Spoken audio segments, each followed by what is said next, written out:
Recording on. तर असा हा 12वा अध्याय.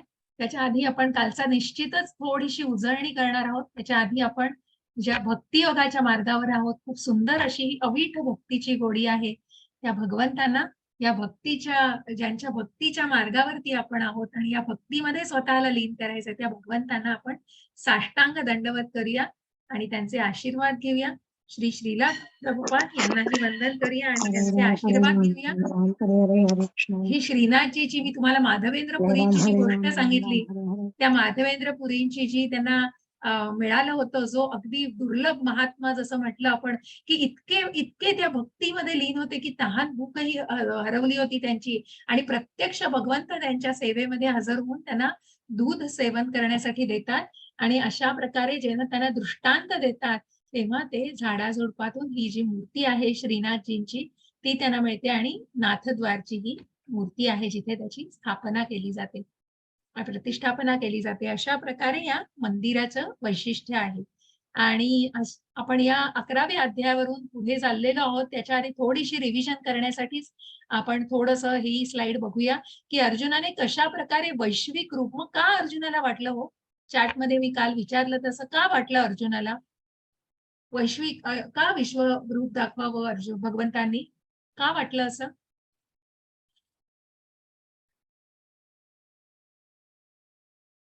मी काल सांगितलंय, कितीतरी कारणं सांगितली याच्याबद्दलची, बरीच कारणं आपण डिस्कस केली. तुम्ही क्विज मध्ये काही सोडवली असतील. थोडासा संवाद साधायचा प्रयत्न करा. मी म्हणत नाही इथे मी प्रश्नोत्तर निश्चितच तुमची कुठली घेणार नाही किंवा तुम्हाला यायलाच पाहिजे असं कुठलंही नाही, पण कुठेतरी कनेक्ट होण्यासाठी आणि कुठल्या आपण काल अध्यायावरती होतो हे थोडंसं उजळणी करण्याच्या दृष्टीने मला आवडेल तुमच्याशी संवाद साधायला. जिज्ञासा वर जगाला कळण्यासाठी अत्यंत महत्वाचं कारण. आणि जी स्लाइड आपण मध्ये बघितली की तू काय आहेस, काय करायचं होतं अर्जुनाचं भगवंतांना, काय समजावून सांगायचं होतं, काय दिसणार होतं त्या विश्वरूपामध्ये, काय काय दिसलं?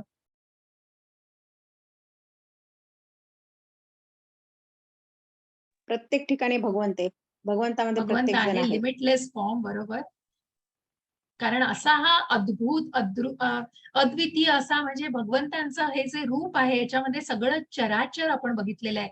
आणि म्हणूनच कुठेतरी ज्या वेळेला भगवंतांनी अर्जुनाला सांगितलं की तुला भूतकाळामध्ये काय घडलंय, भविष्य काळामध्ये काय घडणार आहे आणि वर्तमान काळातलंही सर्व, कृष्ण सर्व आहे, अगदी बरोबर. आणि म्हणूनच त्या विश्वरूपामध्ये आपल्याला सगळं चराचर दाखवलंय. आणि तिथेच मग अर्जुन म्हणतोय कुठेतरी जगाला कळण्यासाठी, जे उद्या जाऊन म्हणणार आहेत की मी देव आहे आणि स्वतःला दैवी समजणारे जे लोक आहेत त्यांनी निश्चितच मग स्वतःचं विश्वरूप दाखवावं.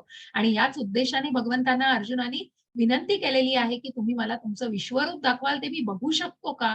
मग तेव्हा भगवंतांनी अर्जुनाला दिव्य दृष्टी केली आहे. कारण 1000 सूर्य एकाच वेळी अवकाशामध्ये आले तरी जितकी प्रखरता तितकी कुठेतरी तेवढीच त्याच्याहूनही जास्त अशी प्रखरता भगवंतांच्या या विश्वरूपामध्ये होती. आणि म्हणूनच भगवंतांनी अर्जुनाला ती दिव्य दृष्टी दिलेली आहे, ज्यामुळे तू हे विश्वरूप बघू शकशील. आणि मग जिथे भगवंतांनी की अर्जुनाला मग कुठेतरी मनोबल त्याचं वाढवायचं होतं, कारण त्याच्या मनामधल्या संभ्रम दूर झालेला, परंतु अजून युद्धाला तयार आहे असं कुठेतरी निश्चितपणे त्यांनी सांगितलेलं नव्हतं. आणि म्हणूनच तू फक्त निमित्त आहे, या भगवंतांच्या हातचं निमित्त आपण होणं हे किती किती दुर्मिळ आहे. आणि अशी ही कुठेतरी भाग्याची गोष्ट की तू फक्त निमित्त बन. मी हे सगळ्यांना ठार मारलेलं आहे, त्या सगळ्यांचा आधीच मृत्यू झालेला आहे. भीष्म, द्रोण आणि जे अधर्माच्या बाजूनी जे कोणी आहेत कौरवांच्या पक्षातील राजे वगैरे, त्या सर्वांचा भगवंतांच्या दाताखाली चिरडून बघा मृत्यू होतोय. कारण कुठेतरी त्यांची डोकी चिरडली जात आहेत, मग ते त्यांच्या मुखामध्ये उड्या मारता आहेत. अशा प्रकारे त्यांचा मृत्यू हा अटळ आहे. आणि मग ज्या काळाविषयी आपण बघितलं की हे काळ म्हणजे प्रत्यक्ष सुदर्शन चक्रामध्ये भगवंत प्रत्यक्ष काळ आहेत. आणि मग या काळाचाच महिमा आपण, जसं मी म्हटलं की भागवतम मध्ये या काळाचा महिमा आपल्याला जाणता येईल अजून, की मग हा काळ कुठेतरी काळाला कशा प्रकारे कृष्णाला ज्यांनी जाणलेलं आहे, ज्या भगवंतांना परमतत्व म्हणून जाणलंय, त्यांच्यासाठी हा काळ कुठेतरी थांबतोय हो. कारण कुठेतरी जेव्हा त्यांना ती जेव्हा त्या भक्तीमध्ये आणि भगवंतांची प्राप्ती झालेली आहे, भगवंतांच्या स्वभावाची कुठेतरी प्राप्ती झालेली आहे, निश्चितच त्या व्यक्तींना मग भगवंत धाम हे मिळणं निश्चित असतं. आणि म्हणूनच कुठेतरी ज्या प्रकारे हा काळ मग ज्या द्रोण, भीष्म किंवा ज्या अधर्मी लोकांसाठी जो काळ ठरला, आपण किती वेळा म्हणतो की काळ ठरला आणि तो त्याचा काळ ठरला, कारण मग कुठेतरी त्या मृत्यूला कारणीभूत झालेले असतात भगवंत. आणि भगवंत म्हणतात की मी ह्या सगळ्यांचा नाश केलेला आहे. आणि म्हणूनच प्रत्यक्ष काळ जे मी कालही म्हटलं, महाभारतामध्ये ज्याचा उल्लेख की हा काळच सगळं सांगतोय मग वेळेच्या प्रकारे. आणि म्हणून आपण जे भगवद्गीतेतले विषय बघितले आहेत, ईश्वर, जीव, प्रकृती, काळ हे सगळं कुठेतरी स्थिर आहे, कुठेतरी कुठेतरी अनंत आहे आणि कुठेतरी कायमस्वरूपी आहे. परंतु जे कर्म आपण बघितलं ते फक्त कुठेतरी तात्पुरत्या स्वरूपात आहे.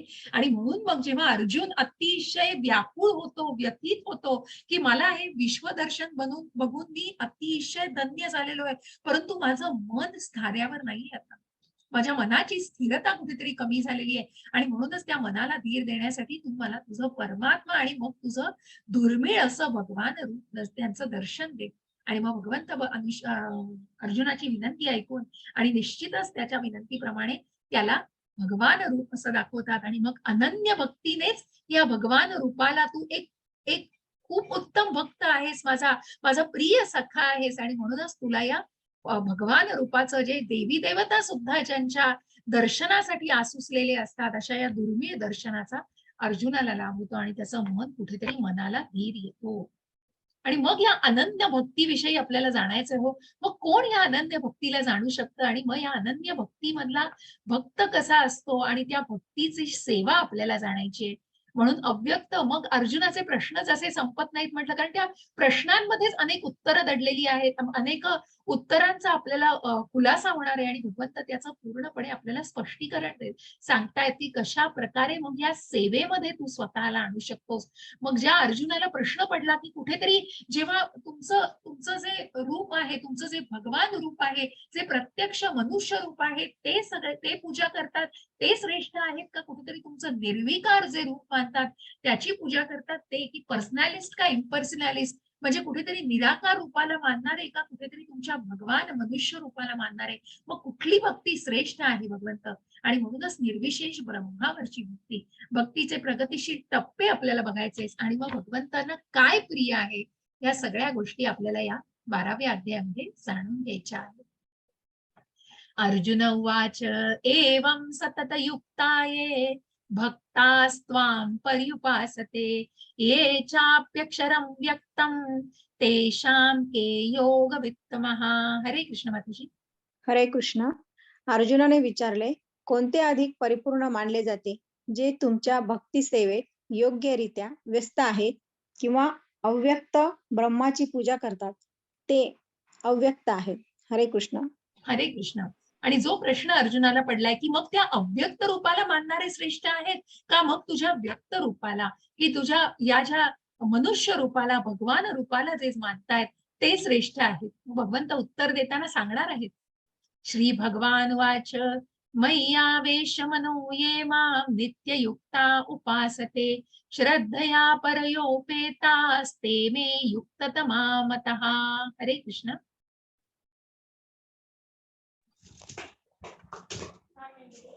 हरे कृष्ण हरे माता. हरे कृष्ण. धन्य भगवान म्हणाले, ज्याचे मन माझ्या वैयक्तिक स्वरूपावर स्थिर आहे, नेहमी महान व दिव्य श्रद्धेने माझी उपासना करण्यात मग्न आहे, तो मी सर्वात परिपूर्ण मानतो. हरे कृष्ण माताजी. हरे कृष्ण.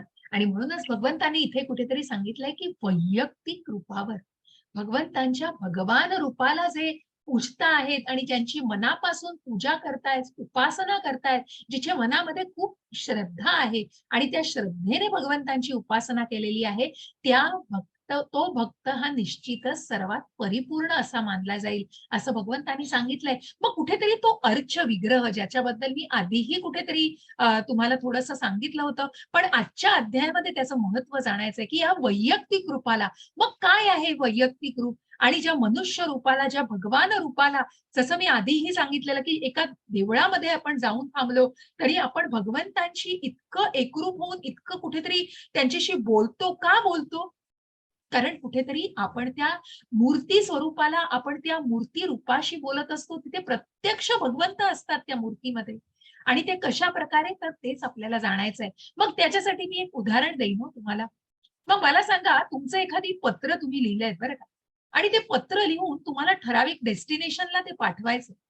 आता ते पाठवायचं आहे तेव्हा पूर्वीच्या काळाप्रमाणे मग एक एक पोस्टाची पेटी मुलांनी एका खेळण्यातली तयार केलेली आहे आणि ती खेळण्यातली तयार केलेली पेटी आहे आणि दुसरी पेटी जिच्यावर शिक्का मारलेला आहे गव्हर्नमेंटचा आणि ती जी लाल मोठी पेटी आपण बघतो, कुठल्या पेटीत पत्र घातलं तर तुमचं पत्र डेस्टिनेशनला पोहोचेल? हरे कृष्ण. खूप खूप साधा प्रश्न आहे, पण कुठेतरी त्याचं उत्तर मिळाल्यावर मला तुम्हाला एक डायरेक्शन द्यायची, की मग कुठल्या पेटीमध्ये तुम्ही ते पत्र, की त्या खेळण्यातल्या पेटीत घालाल का मग त्या खऱ्या पेटीमध्ये घालाल ते? ऑफिशियल. अगदी बरोबर रूपा माताजी. अगदी बरोबर. पोस्ट स्टॅम्पवाला. कारण मग काय? कारण कुठेतरी ते ऑथोराइज्ड आहे. कुठेतरी ते ऑफिशियल, कुठेतरी त्याला मान्यता आहे आणि तेव्हाच ते पत्र जेव्हा त्या पत्रपेटीमध्ये जाईल, तेव्हाच ते पत्र तुमचं डेस्टिनेशनला पोहोचेल. पण हेच जर तुम्ही त्या खेळण्याच्या ह्याच्यामध्ये पत्र टाकलं तर ते त्या डेस्टिनेशनला पोहोचेल का? तर नाहीच. ते कुठेतरी तसंच राहील कारण ते खेळण्यातलं आहे आणि हाच कुठेतरी फरक आपल्याला जाणायचा आहे. आणि म्हणूनच भगवंतांनी अर्च विग्रह ही प्रभुपादांनी टर्म सुंदर एक्सप्लेन केलेली आहे, की ज्या मूर्ती रूपाला आपण पूजतो आहे, तीच आपल्यासाठी ऑफिशियल अशी ती पत्रपेटी म्हणून आहे, की ज्याचा आपण प्राणप्रतिष्ठा झालेल्या त्या मूर्तीची आपण पूजा करतो. आणि त्या मूर्तीला कशा प्रकारे पूजतो, तर मग त्याला कुठेतरी म्हणतात अर्च विग्रह. आणि मग तो अर्च विग्रह म्हणजे फक्त ती दगडाची मूर्ती आहे, मातीची मूर्ती आहे, एक आयडॉल म्हणून तर नाही. ती आयडॉल वर्शिप नाही. मग एखादी अभक्त असेल तो निश्चितच ती महती जाणू शकणार नाही. पण जो जो शुद्ध भक्त आहे आणि ज्या भक्तीच्या मार्गावरती स्वतःला आणून पाहतोय, तो भक्त निश्चितच ही मूर्ती पूजा जाणू शकेल. आणि मग या मूर्ती पूजेला कसं जाणून घ्यायचंय, तर फक्त तो एक पुतळा म्हणून, एखादी दगडाचा मूर्ती म्हणून नाही, तर त्या प्रत्यक्ष त्याच्यामध्ये जेव्हा एक उत्तम गुरु त्याच्याबद्दल मार्गदर्शन करून आपण देवळामध्ये जेव्हा बघतो, की जे पुजारी असतात त्याच्यावरती प्राणप्रतिष्ठा केली जाते. आणि ती प्राणप्रतिष्ठा करण्यासाठी मग आपण जे म्हणतो, की अर्चनम केलं जातं, नंतर आपण जे आचमन केलं जातं, मग त्या विधी आहे आणि त्या विधीपूर्वक मंत्र उच्चारांनी ते प्रतिष्ठापना केली जाते. आत्ताच बघा, आत्ताच नुकतंच उदाहरण आपलं, की गणपती बाप्पा आपल्याकडे आता येऊन गेले.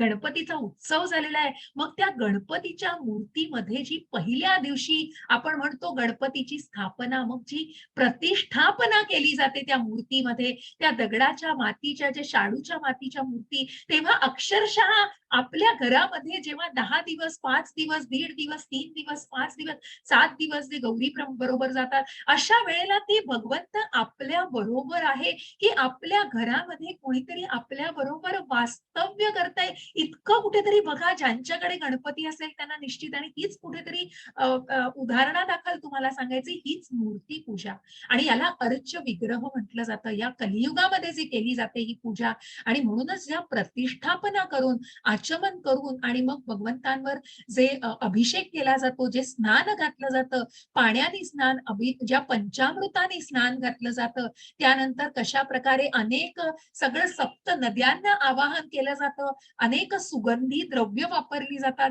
या सगळ्यांनी या विधीपूर्वक जेव्हा तो पुजारी ती पूजा करत असतो, घरातली व्यक्ती जेव्हा ती पूजा करीत असते, ती अक्षरशः भगवंतांच्या बरोबर बोलत असते.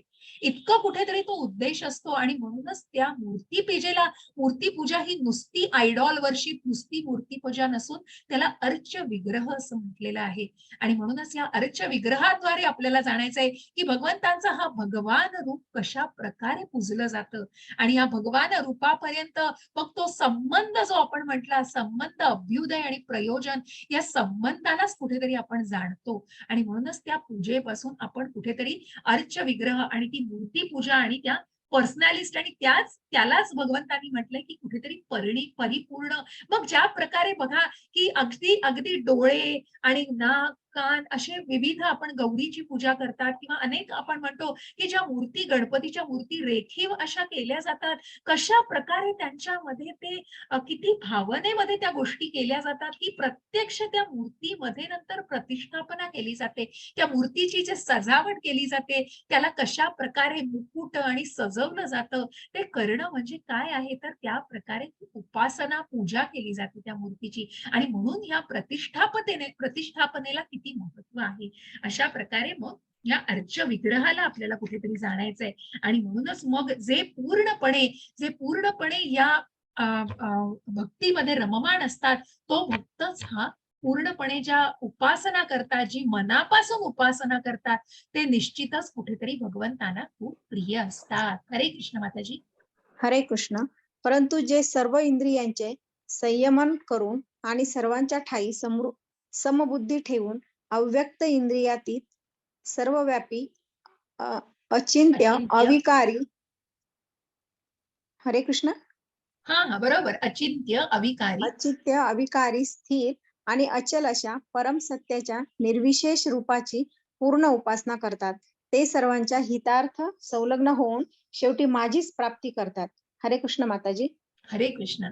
आणि मग कशा प्रकारे मी म्हटलं, तर जे ब्राह्मण रूपाला, जे ब्रह्म रूपाला, ज्या परमात्मा आणि भगवान या 3 पायऱ्यांमध्ये, या 3 टप्प्यांमध्ये, की जे भक्तीमध्ये आहेत आणि जे ब्राह्म रूपाला कुठेतरी पूजतायत, की भगवंत एक एनर्जी आहेत, एक शक्ती आहे आणि जे काही चैतन्य आहे, जी चेतना आहे, त्याला पूजलं जातं, त्यांनाही भगवंतांनी स्वीकारलेलं आहे. त्याच प्रकारे परमात्मा जे वैकुंठामध्ये भगवंतांचं स्थान आहे, त्या परमात्मा रूपात, आणि तो परमात्माच प्रत्येकाच्या हृदयामध्ये कसा स्थित आहे, आणि त्या परमात्मा रूपाच्याही पुढे जाऊन कुठेतरी जेव्हा आपण भगवान रूपाला, त्या अर्च विग्रहाद्वारे ज्या भगवान रूपाला आपण जाणतो, ते निश्चितच कुठेतरी तो भक्त हा समाधिस्थ आणि त्या पुढच्या अगदी शेवटच्या भक्तीच्या टप्प्यावरती, की जो प्रेमभाव भगवंतांच्या प्रेमामध्ये अगदी लीन असतो, असा हा भक्त असतो. आणि म्हणूनच ज्या ब्राह्मण रूपाला, ज्या ब्रह्म रूपाला पूजलं जातं, त्यालाही निश्चितच कुठेतरी इंद्रियांचं संयमन करून त्याने कुठेतरी इंद्रियांना त्यागलंय. मग त्या भौतिक जगातल्या त्या कुठेतरी बंधनांमध्ये त्याला बांधायचं नाहीये स्वतःला. कुठेतरी त्याग भावना तो स्वतःमध्ये प्रगट करण्याचा प्रयत्न करतोय. अव्यक्त इंद्रियातील सर्वव्यापी अचिंत्य अविकारी स्थिर अचल अशा परम सत्याच्या निर्विशेष रूपाची पूर्ण उपासना करतात. ते सर्वांच्या हितार्थ. मग अशी लोक कुठेतरी कसं, की मग तुम्हाला टप्प्याटप्प्याने त्या गोष्टी जाणल्या जातात आणि त्या टप्प्याटप्प्यावरती तुम्हाला कळतं, की त्या प्रत्येक पायरीवरून मग कुठेतरी तुम्ही त्या अनन्य भक्तीमध्ये येऊ शकता. परंतु तो भक्त, म्हणजे तो जो भक्त, जो ब्राह्मण रूप ज्याने स्वीकारलंय, जो इंद्रियांचा त्याग करतोय, कुठेतरी इंद्रिय विषयांचा त्याग करतोय, इंद्रिय विषयांचा, कारण त्या इच्छांचा, त्या वासनांना कुठेतरी नियंत्रित केलेलं आहे, हे सर्व त्या ब्राह्मण रूपी जरी तो भगवंतांना मानत असेल, तरी ते शेवटी संलग्न होऊन भगवंतांच्याच स्वभावाची प्राप्ती करतात. क्लेशोऽधिकतरस्तेषाम् अव्यक्तासक्त चेतसाम् अव्यक्ता हि गतिर्दुःखम् देहत्पद्भिर्वाप्यते. हरे कृष्ण. स्वाती नलोडे माताजी वाचा. हरे कृष्ण माताजी. हरे कृष्ण.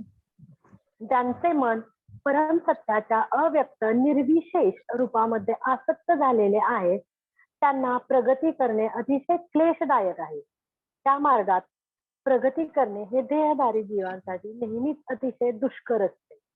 हरे कृष्ण. हरे कृष्ण. मग ज्यांनी भगवंतांना अव्यक्त निर्विशेष रूपामध्ये जाणलंय, कुठेतरी निराकार रूपामध्ये, मग त्या भगवंतांच्या अस्तित्वाला किंवा त्या गोष्टीला ते जाणतच नाहीयेत. मग जे तत्ववादी, तर्कवादी मी म्हटलं जे लोक आहेत, की जिथे ज्ञानाचा अभाव आहे, ज्यांचं मन परम सत्याच्या अव्यक्त, कारण मग ते भगवंतांच्या मनुष्य रूपापर्यंत काय हो, परंतु परमात्मा रूप आणि ब्राह्मण रूपाला सुद्धा जाणू शकत नाहीत. कारण कुठेतरी त्यांना ते निर्विकार, कुठल्याही प्रकारचा ज्यांना आकार नाहीये, आणि मनुष्य रूपामध्ये फक्त ते पृथ्वीवरती म्हणून येतात आणि मग पुन्हा ते निर्विकार रूपातच असतात. हे ज्या व्यक्ती जाणतायत, त्यांना ती आध्यात्मिक प्रगती किंवा स्वतःच्या उन्नती, स्वतःची प्रगती करणं हे निश्चितच कुठेतरी क्लेशदायक होतं. मग तो मार्ग कुठेतरी निश्चितच खडतर असतो. या मार्गामध्ये प्रगती करणे हे देहधारी, बघा तो देहधारी, कारण मी शरीर आहे, आत्मा नाही, याच देहधारी भावनेमध्ये तो जगत असतो आणि अशा जीवांसाठी मग ते नेहमीच अतिशय दुष्कर असते. कारण कुठेतरी मग ज्यांना ती देहदारी, मी शरीर आहे, मी आत्मा नाही, म्हणजे त्या आत्म्याला जाणणं सुद्धा अजून तितकं शक्य झालं नाही. तिथे त्या ब्रह्म, परमात्मा आणि भगवान रूपाला जाणणं तर खूप पुढची गोष्ट आहे. आणि म्हणून अशांना मग कुठेतरी ते जाणणं आणि कुठेतरी ती प्रगती हा खडतर मार्ग बनून बसतो. ये तू सर्वाणि कर्माणि मयि सन्न्यस्य मत्परः अनन्येनैव योगेन मां ध्यायन्त उपासते तेषामहं समुद्धर्ता मृत्यु संसार सागरात भवामी न चिरात पार्थ मय्यावेशित चेतसा. हरे कृष्ण माताजी. हरे कृष्ण माताजी. परंतु जे माझे पूजन करतात, जे आपली सर्व कर्मे मला अर्पण करतात आणि अनन्य भावाने भक्ती करीत माझी उपासना करतात, माझ्या ठाई मन स्थिर करून भक्तीमध्ये संलग्न होतात व माझेच ध्यान करीत असतात, त्यांचा हे पार्था मी जन्म मृत्यू रूपी संसार सागरातून त्वरित उद्धार करतो. हरे कृष्ण माताजी. हरे कृष्ण. आणि हे चित्र आपण आधीही बघितलंय की जिथे भगवंत तयार आहेत, पण त्या आत्म्याला, परमात्म्याला जाणण्याची अजून तेवढी पात्रता आहे का? कारण तितक्या तितक्या मार्गापर्यंत तितकं ते आध्यात्मिक प्रगती साधलेली आहे का मग? कारण त्या आत्म्याला अजून अस्तित्वच जाणायची अजून म्हणजे तयार नाहीये, किंवा मन कुठेतरी तितकं सामर्थ्यवान नाहीये, बुद्धी तितकी सामर्थ्यवान नाहीये. आणि म्हणूनच कुठेतरी जेव्हा अजूनही तो कुठेतरी त्या गटांगळ्या खातोय महासागरामध्ये, तिथे भगवंत म्हणतायत की जे माझं पूजन करतात, जे आपली सर्व कर्म मला अर्पण करतात आणि अनन्य भावाने भक्ती करीत माझी उपासना करतात, माझ्या ठाई त्यांचं मन, बुद्धी भक्तीमध्ये संलग्न करतात, ध्यान करतात, त्यांचा हे पार्था मी जन्मरूपी. मग कुठेतरी भगवंत ते अॅक्नॉलेज, कारण मग तुम्हाला या अनन्य भक्तीनेच ते शक्य आहे. आणि भगवंत निश्चितच सांगतायत की तो भक्त मला प्रिय आहे आणि त्या भक्ताचं भगवंत निश्चितच रक्षण करतात आणि या जन्म मृत्यू जरा व्याधी या सगळ्या संसार सागरातून निश्चितच उद्धार करू शकतात. मग या भौतिक बंधनांमध्ये तो निश्चितच अडकून पडत नाही. त्या जीवाची निश्चितच कुठेतरी मुक्तता केली जाते आणि म्हणून तो भगवंतांचा हात दिसणं या गटांगळ्या खाणाऱ्या महासागरामध्ये स्वतःला बघताना त्या भगवंतांचं अस्तित्व जाणवणं हेच अत्यंत आवश्यक आहे. आणि म्हणूनच त्या अनन्य भक्तीला कुठेतरी हे सांगितलंय, ज्या अनन्य भक्तीने तू माझी उपासना करू शकतोस. बघा, ज्या आधी मी सांगितलं आधीच्या श्लोकांमध्ये की कुठेतरी जे निर्विकार आणि आकार नसलेल्या अशा रूपाला जाणतायत, ती लोक देहधारी भावनेमध्ये आहेत. बघा, ती देहधारी भावनेमध्ये स्वतःला मी शरीर आहे, मी आत्मा नाही, आणि मी शरीर आहे इतक्याच भावनेने, मी आत्मा नाही हा पण व्यक्ती पुढे जाऊन नाही सांगत, परंतु मी शरीर आहे. आणि मग त्या शरीराचेच कुठेतरी जे चोचले पुरवले जातात आणि त्या शरीराला सगळ्या ज्या काही इच्छा वासना असतात त्याच्यातनं कुठेतरी ज्या दिवसभराच्या दिनचर्या आपण बघतो त्याच्यामध्ये त्या शरीरालाच पूर्णपणे संलग्न केलं जातं. आणि मग भगवंत प्रभुपादांनी खूप सुंदर तात्पर्य दिले 12.3 आणि 4चं. ते निश्चित या 12व्या अध्यायाचं तर पूर्ण तात्पर्य वाचा हो, की निश्चित तुम्हाला कळेल की का हा देहधारी भाव, मग हा देहधारी भाव आहे, परंतु ते अव्यक्त रूप का म्हणतायत. मग इथे प्रभुपादांनी खूप छान एक्सप्लेन केलेलं आहे. तुम्ही जर स्वतः एम्बॉडीड आहात, तुम्ही जर स्वतः एखादा तुमचा फॉर्म आहे, एखाद्या त्या गोष्टीमध्ये आहात, मग तुम्ही अशा निर्विकार रूपाशी कसे संलग्न होऊ शकतात, ज्यांना काही आकार नाहीये, काहीही हे नाहीये. आणि म्हणूनच भगवंत प्रत्यक्ष सांगतायत की मग अशा प्रकारे तुम्ही अशा निर्विकार रूपाशी किंवा भगवंत सुद्धा कशा प्रकारे या नुसत्या देहधारी भावाशी कसे संलग्न होतील, कारण कुठेतरी तो परमात्म्याचा अंश आहे. आणि म्हणूनच मग जाणायचं आहे की भगवंत हे भगवान रूपात, आणि जे काही ब्रह्म, परमात्मा आणि भगवान रूपात जर जाणलं तर भगवंत निश्चित त्यांच्याशी संबंध प्रस्थापित करू शकतात. आणि भगवंतांशी सुद्धा तो जीव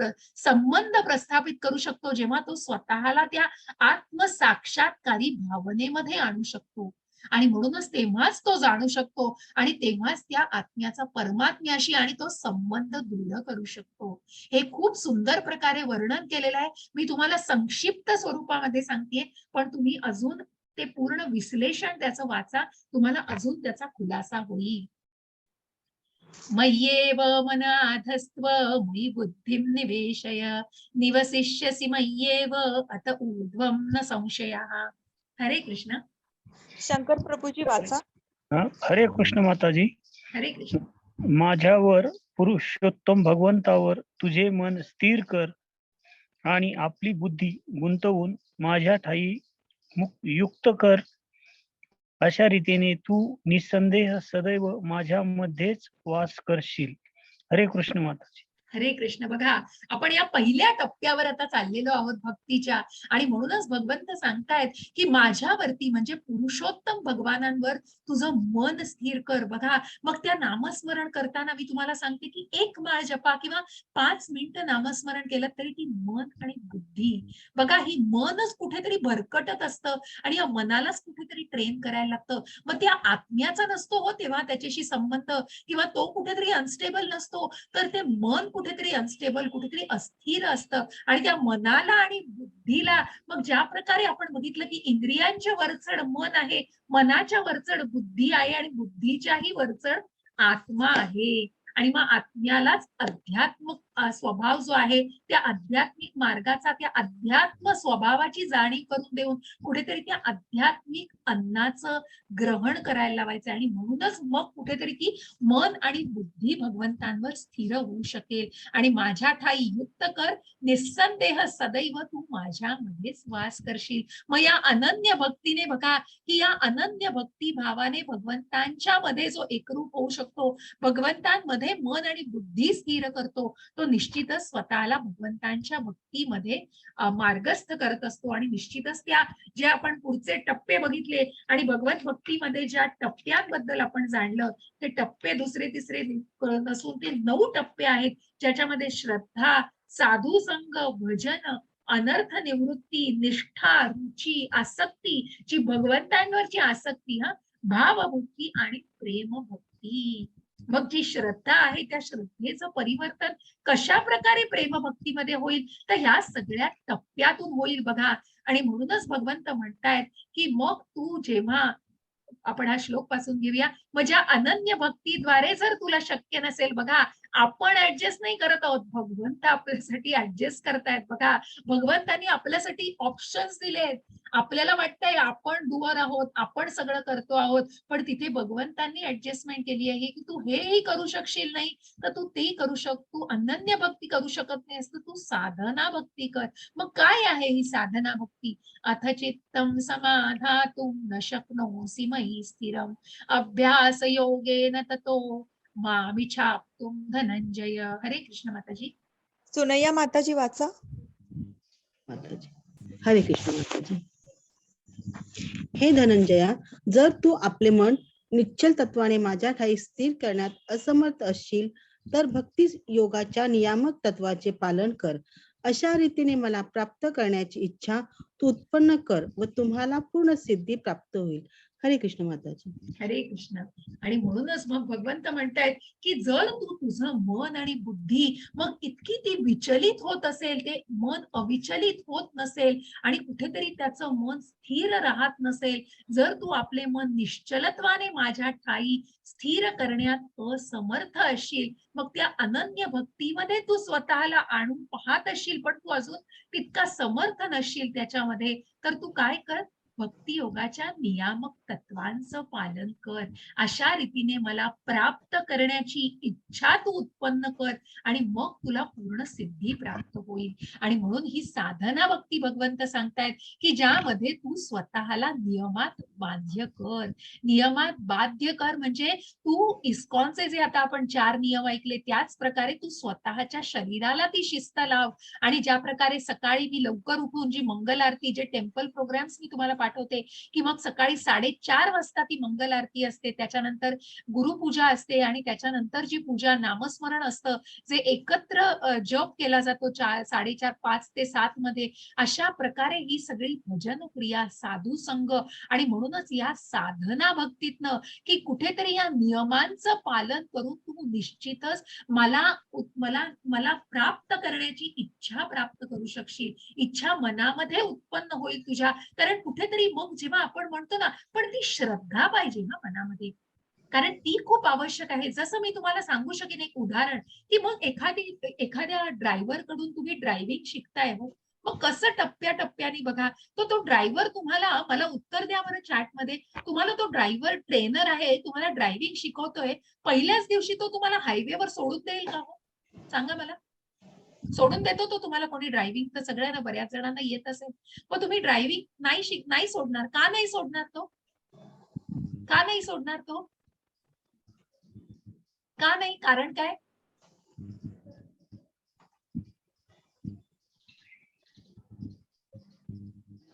first gear we practice. Yes. म्हणजे काय? तर तुम्ही टप्प्याटप्प्याने ते शिकता आणि म्हणूनच त्या प्रत्येक, मग तो ट्रेनर सांगत असतो की रेअर क्लास बघितलाय का? डावा मिरर बघा, उजवा मिरर बघा, मग ती नजर कुठे स्थिर पाहिजे आहे, ऍक्सिलेटर, क्लच आणि ब्रेकला कशा प्रकारे कोऑर्डिनेट करा, मग तो ब्रेक कसा दाबला पाहिजे, या सगळ्या गोष्टी व्यवस्थितपणे जाणल्या जातात आणि म्हणूनच त्या टप्प्यांवरती मग असाच हायवेवर सोडून दिलं तर काय हो, ते अपघात होतील आणि मग त्याची पूर्णपणे त्याचं ज्ञानच नाहीये त्याला. आणि म्हणूनच या अनन्य भक्तीला भगवंत म्हणतायत की कुठेतरी तू टप्प्याटप्प्याने जा आणि मग या अनंत साधना भक्तीद्वारे तू तुझ्या मनाला, शरीराला शिस्त लाव, तेव्हाच तुझ्या मनामध्ये भगवंतांना प्राप्त करण्याची इच्छा तू निर्माण करू शकशील आणि मग या मार्गावर स्वतःला मार्गस्थ करशील. याला म्हणतात साधना भक्ती, की या साधना भक्तीमध्ये स्वतःला त्या नियमांचं पालन करायला लावणं. आता तेही जमत नसेल बघा, की अनन्य भक्ती नाही, मग तुम्हाला साधना भक्ती सुद्धा तुम्ही, मी जप करणं मला कठीण आहे, माझं मन स्थिर होत नाहीये, माझं आज डोकं दुखतंय, मला असं होतंय, मग अनेक कारणं देऊन किंवा अनेक एक्सक्यूज, पण ती कोणासाठी हो? शेवटी तुम्हाला त्या आध्यात्मिक मार्गावर प्रगती करायची असेल तर तुम्ही स्वतःच्या मनाला मोल्ड केलं पाहिजे आणि म्हणून भगवंत हे ऑप्शन्स देत आहेत. मग तुम्हाला तेही जमत नसेल तर बघा, अभ्यासेप्य समर्थोसी मत्कर्म परमो भव मदर्थमपि कर्माणि कुर्वन् सिद्धिम वाप्स्यसि. हरे कृष्ण माताजी. माधवी माताजी वाचा. हरे कृष्ण माताजी. जर तुम्ही भक्ती योगाच्या नियमांचे पालन करू शकत नसाल तर फक्त माझ्यासाठी कार्य करण्याचा प्रयत्न करा. माझ्यासाठी कार्य करून तुम्ही परिपूर्ण अवस्थेवर या. हरे कृष्ण माता. हरे कृष्ण. आणि मग तुम्हाला ते सकाळी उठून किंवा मग जप करायचंय, नामस्मरण करायचंय आणि मग एवढ्या वाजता उठून स्वतःला त्या साधना भक्तीमध्ये, कारण कुठेतरी त्या भक्तीलाही तुम्ही पालन करू शकत नसाल तर तुम्ही भगवंतांसाठी कार्य करा. मग ते कार्य कसं असावं तर बघा, भगवंतांसाठी केलं जावं आणि म्हणून त्याला निष्काम कर्म म्हटलंय. कारण ते भगवंतांसाठी केलं जावं, की तुमचं कर्म मग तुम्ही भगवंतांसाठी करा. मग ते कर्म कुठल्या प्रकारचं असेल? तर हा माणूस चित्रामध्ये दिसतोय तो कुठेतरी मंदिराची स्थापना करण्यामध्ये बघा, तो स्वतःला, कारण ते भगवंतांसाठी ते मंदिर बांधलं जात आहे आणि त्या बांधकामामध्ये तो मदत करतोय. त्याच प्रकारे मग तुम्ही कोणाला कृष्ण पुस्तक वाचून दाखवू शकाल, तुम्ही भागवताचं वाचन इतरांना वाचवून दाखवू शकाल, त्यानंतर तुम्ही अनेक श्लोकांचं पठण सगळ्यांसाठी करू शकाल आणि मग त्यानंतर बऱ्याच वेळेला आपण या वाचनामध्ये असतो. मग ही लिंक आता आपल्याच माध्यमातून सांगायचं तर ही जी रजिस्ट्रेशन लिंक मी तुम्हाला ऑक्टोबरची शेअर केली आहे, ती तुम्ही आता 17 ऑक्टोबर पासून तुमचे रिलेटिव्ह, तुमचे फ्रेंड्स या सगळ्यांना जर तुम्हाला कुठेतरी ती पाठवायची असेल तर तुम्ही पाठवू शकता. मग हा विचार मनात करू नका की मी केलेलं काम मग ती व्यक्ती जॉईन करेल का नाही. तुम्ही तुमचं काम करा हो, ते निष्काम भावनेने करा, की मग ते कर्म मी भगवंतांसाठी करतोय इतक्याच भावनेने तुम्ही ते कर्म करा. आणि म्हणूनच मग तुम्हाला जेव्हा या मार्गावरून तुम्ही स्वतःला मार्गस्थ कराल तेव्हा कुठेतरी तुम्ही परिपूर्ण अवस्थेवर मार्गस्थ व्हाल. यत्करोषि यदश्नासि यज्जुष्यासि दानासि यत्तपस्यासि कौन्तेया तत्मत्पुरुष्वार्पणम्. हरे कृष्ण माताजी. सरिता माताजी वाचा. हरे कृष्ण सरिता माताजी.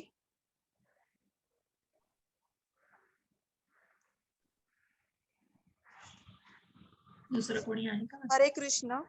हे ठीक आहे, तुम्ही वाचा. पुत्र, तू जे काही करतोस, जे काही खातोस, जे काही अर्पण करतोस आणि दान करतोस, तसेच तू जे काही तपस्या करतोस ते सर्व मला अर्पण म्हणून करावे. हरे कृष्ण माताजी. हरे कृष्ण.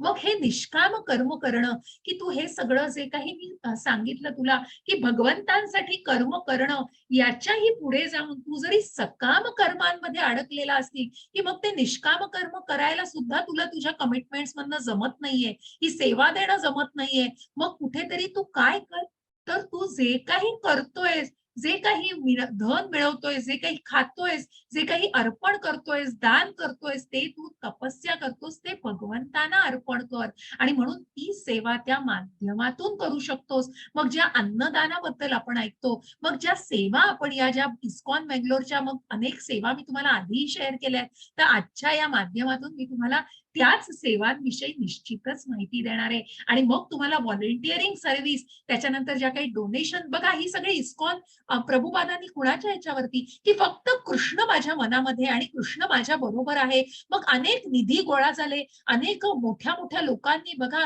की जे कृष्ण भावनेमध्ये भावित होण्याच्या इच्छेमध्ये होते, त्या सर्वांनी जे काही अर्थार्जन करत होते ते भगवंतांसाठी केलं. ज्या फोर्डचे मालक इतके मोठे बलाढ्य बिझनेसमन असो, की अनेक लोकांनी पुढे येऊन भरभरून मदत जेव्हा केली, तेव्हा या सगळ्याची स्थापना झालेली आहे. आणि तुम्ही बघता युक्रेन सारख्या ठिकाणी इस्कॉननी केवढं अन्नदान केलंय, की मग या अन्नदानामध्ये, की ज्या लोकांना युद्ध अवस्था होती जिथे, त्या ठिकाणी अन्नाची सुद्धा किती अन्नाची तिकडे व्याड होती, की अन्न मिळत नव्हतं लोकांना आणि खूप हाल होत होती. अशा ठिकाणी निश्चितच अन्नदान हे श्रेष्ठ दान. मग अशा वेळेला लोकांना ती मदत केली जाते. मग अनेक स्तरांवर ही मदत केली जाते. आणि म्हणूनच भगवंत म्हणतायत, की या साधना भक्ती, अनन्य भक्ती नाही तर तू साधना भक्ती कर, साधना भक्ती नाही तर तू निष्काम कर्म कर. आणि ते कर्मही तुला निष्काम करायचं नसेल, तू जरी तुझं सकाम कर्म करत असशील, की तू जे काही मिळवतोयस, तू जे काही धन मिळवतोयस, तू जे खातोयस पितोयस, तुझं जे काही आहे ते ऍटलीस्ट तू त्याच्यातला तुझा वेळ मला दे, तुझं काही जे काही असेल ते भगवंताच्या सेवेमध्ये अर्पण कर. आणि म्हणूनच इथे कुठेतरी आपल्याला इस्कॉनच्या या सेवा जाणून घ्यायच्या आहेत. मग याच्यामध्ये कुठेही तुम्हाला सक्ती नाही. हे सगळं तुम्ही व्हॉलेंटरीली, तुम्ही तुमच्या स्वेच्छेने करू शकता. जे काही तुम्हाला दान, तुम्हाला हा कोर्स, तुम्हाला हे ज्ञानाचा साठा तुम्हाला असा मोफतच आहे हो, जो उघड करून दिलेला आहे. आणि नामनिष्ठ प्रभूंच्या मार्गदर्शनाखाली ही ऑनलाईन ही जे सत्र आहेत, ती 2 वर्ष आता होतील बरोबर, की हे सत्र इतकं सातत्याने चालू आहे. आणि अनेक 7.5 लाख लोकांपर्यंत ही भगवद्गीता पोहोचलेली आहे. घराघरामध्ये भगवद्गीता पोहोचलेली आहे, की ज्या ऑनलाईन माध्यमातून घरात बसून कुठेही न जाता भगवंतांचा उपदेश प्रत्येकापर्यंत पोहोचावा, इतकी ही निष्काम भावना मनामध्ये नामनिष्ठ प्रभूंच्या. आणि त्यांचं स्वप्न, जे मंदिर बांधतायत आता मंगलोरला, तेही त्यांचं स्वप्न आहे, की जिथे आध्यात्मिक पातळीवर अनेक उपक्रम राबवले जाणार आहेत. आणि तिथे अनेक काय म्हणतात ना, स्क्रिप्च्युअल अभ्यास, आणि ज्याच्या अनेक मोठ्या मोठ्या वेगवेगळ्या पातळीवर इन्स्टिट्यूट्स किंवा तिथे लोकांना ज्ञान मिळावं, मुख्य ज्ञान मिळावं, या सगळ्याची तरतूद असणार आहे. हे स्वप्न आहे प्रभुपादांचं. ते पुढच्या वर्षीपर्यंत निश्चित ज्या मंगलोरच्या मंदिराची स्थापना केली जाते, त्याचं नामनिष्ठ प्रभूजी अगदी आतुरतेने त्याची वाट बघतायत आणि त्यासाठी निधी गोळा केला जातोय. मग या सगळ्यातून तुम्हाला कुठेतरी जे स्वेच्छेने तुम्ही करू शकाल, ते निश्चित तुम्ही सेवा द्यायचा प्रयत्न करा. मग ज्या प्रकारे आपल्या बरोबर आज प्राची माताजी आहेत, स्वाती माताजी आहेत, ज्या पोस्टिंग करतायत, ऍडमिन करतायत,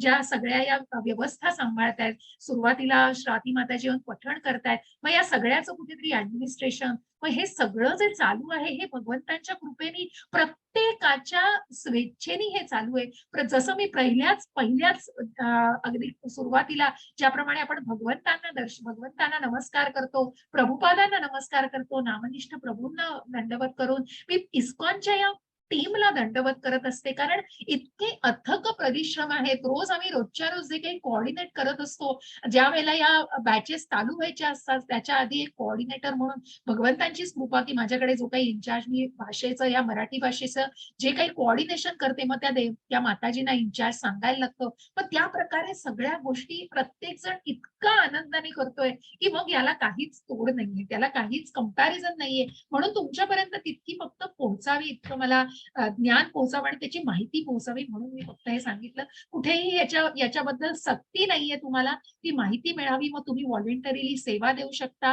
तुम्ही दान करू शकता. मँगलोरच्या अनेक डोनेशनच्या लिंक्स आहेत, त्या मी सगळ्या तुम्हाला शेअर करेन. तर अशी ही स्क्रीन आहे, जिथे तुम्ही तुलसीहर सेवा म्हणून आहे. त्याच्यानंतर पुष्प अलंकार, मग प्रत्येकाला भगवंताला जे काही द्यायचं असेल, राजभोग जे अन्नदान सेवा, त्यानंतर सर्व सेवा म्हणजे अनेक अशा वेगवेगळ्या सेवांमध्ये धूप सेवा, त्यानंतर शिरा नैवेद्य की जे नैवेद्य मंथली दिला जातो, त्याच्यानंतर पुष्प अलंकार, असे वेगवेगळ्या प्रकारच्या. मग तुम्हाला जे काही शक्य आहे हो, मग त्याच्यात पण सक्ती नाही, तुम्ही कराच असं पण नाही. हे ज्ञान चालूच राहणार आहे हो, ज्ञानाचा फ्लो हा चालूच राहणार आहे तुमच्यापर्यंत. परंतु ह्या माध्यमातून तुमच्यापर्यंत कुठेतरी पोहोचवायचं आहे, ही माहिती पोहोचवायची आणि सेवाभाव तुमच्यापर्यंत पोहोचवायचा आहे. मग त्या सकाम कर्माला तू कुठेतरी मला अर्पण कर, हे जेव्हा सांगतायत बघा, की चित्रामध्ये पण खूप सुंदर असं दिलंय, या श्लोकालाच कुठेतरी आधारित. अथैतदप्य शक्तोसी कर्तुम मध्योगमाश्रितः सर्व कर्म फल त्यागम ततः कुरु यतात्मवान. हरे कृष्ण माताजी. राधा माता. राधे राधे. हरे तथापि तू जर माझ्या भावनेने युक्त होऊन कर्म करण्यात असमर्थ असशील तर सर्व कर्मफलाचा त्याग करून कर्म करण्याचा आणि आत्मस्थित होण्याचा प्रयत्न कर. राधे राधे. राधे राधे. हरे कृष्ण. आणि म्हणूनच मग भगवंत म्हणतायत की कुठेतरी हा सकाम कर्म, निष्काम कर्मातून तू जरी सकाम कर्म करत असशील तरी त्या कर्म फळाचा कुठेतरी त्याग करून ती कर्म फळ भगवंतांना अर्पण करण्याचा प्रयत्न कर, जे मी तुम्हाला आधीच्याही स्लाइड मध्ये सांगितलं. आणि त्याचाच उद्देश, आणि मग याही सर्व गोष्टी कुठेतरी अनन्य भक्ती, साधना भक्ती, निष्काम कर्म, सकाम कर्माची फळं मग त्यागून कुठेतरी जर हे नसेल शक्य, तर पुढे जाऊन भगवंत अजूनही आपल्याला ऑप्शन्स देत आहेत. श्रेयो हि ज्ञानम अभ्यासात ज्ञानात ध्यानम विशिष्यते ध्यानात कर्मफल त्यागस त्यागाच निरंतरम निरंतरम नंतरम. हरे कृष्ण. संगीता माताजी वाचा.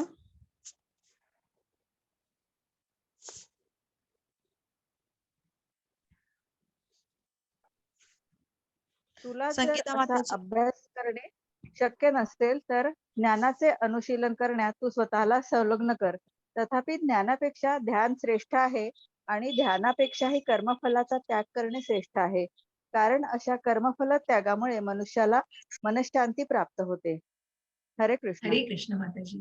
आणि मग तुला हा जर असा अभ्यास करणं, मग तुला हे ज्ञान घेणं की मग तू निष्काम कर्मातून कुठेतरी सकाम कर्मातली तुला हे जरी शक्य नसेल तर ज्ञानाचं अनुशलन, मग हे सगळं ज्ञानामुळेच होतंय हो.